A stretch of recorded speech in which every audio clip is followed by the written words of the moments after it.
కొడుకుని ఒక పెద్ద హీరోతో పరిచయం చేద్దాము, లేకపోతే పలానా డైరెక్టర్తో పరిచయం చేద్దాం అని ఉంటుంది కదా ఇండస్ట్రీకి. సో మీకు ఎవరి మీద ఉండింది?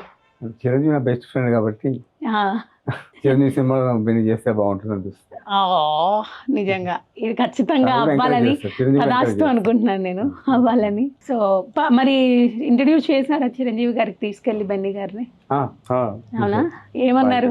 బాగున్నావు, సుధాకర్ లాగా ఉన్నావు కూడా, డెఫినెట్ గా పైకి వస్తావు, మంచి ఫ్యూచర్ ఉంది అని చెప్పారు. చాలా సంతోషం అనిపించింది. అది చిరు ఆ మాటలు నాకు చాలా సంతోషంగా ఉంది. నా సైడ్ ఎంకరేజ్మెంట్ ఎప్పుడు ఉంటుంది బెన్నీకి, నో ప్రాబ్లం.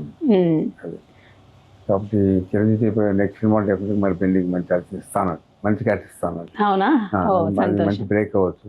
నేను చెప్పి అదే ఫస్ట్ సినిమా అవుతుంది బెన్నీకి అని కూడా చెప్పాను. సో మంచి బ్రేక్ అవుతుందిలేండి, నిజంగానే బ్రేక్ ఈవెన్ మూవీ అనేది మీకు అదే అవ్వచ్చు సార్ చెప్పినట్టు. సో మరి చిరంజీవి గారిని కలిసినప్పుడు మీరు ఏదైనా చెప్పాలనుకుని ఆగిపోయింది ఏమన్నా ఉందా? లేదండి, మాట్లాడేశారు. ఏం మాట్లాడారు? మామూలుగా ఆయన అడిగారు, అంటే ఆయన కూడా డాడీ లాగే లైక్ సలహా ఇచ్చారు, లైక్ మెయిన్ సినిమాలన్నీ డాడీ సినిమాలన్నీ చూసావని అడిగారు. అన్నీ చూడలేదు, అంటే 600 ఉన్నాయి, 500 పైన అన్నీ చూడలేదండి, బట్ ఆల్మోస్ట్ చూసానంటే ఫస్ట్ అన్ని చూడు అని చెప్పారు అనమాట ఆయన. డాడీ సినిమాలు చూడు, ఫస్ట్ డాడీ సినిమాలు అన్ని చూడు అన్నారు. ఆయన సినిమాలు కూడా కొన్ని ఓల్డ్ ఉన్నాయండి నాకు. బట్ డాడీ అండ్ చిరంజీవి గారి కాంబినేషన్ లో కూడా చాలా సినిమాలు ఉన్నాయి.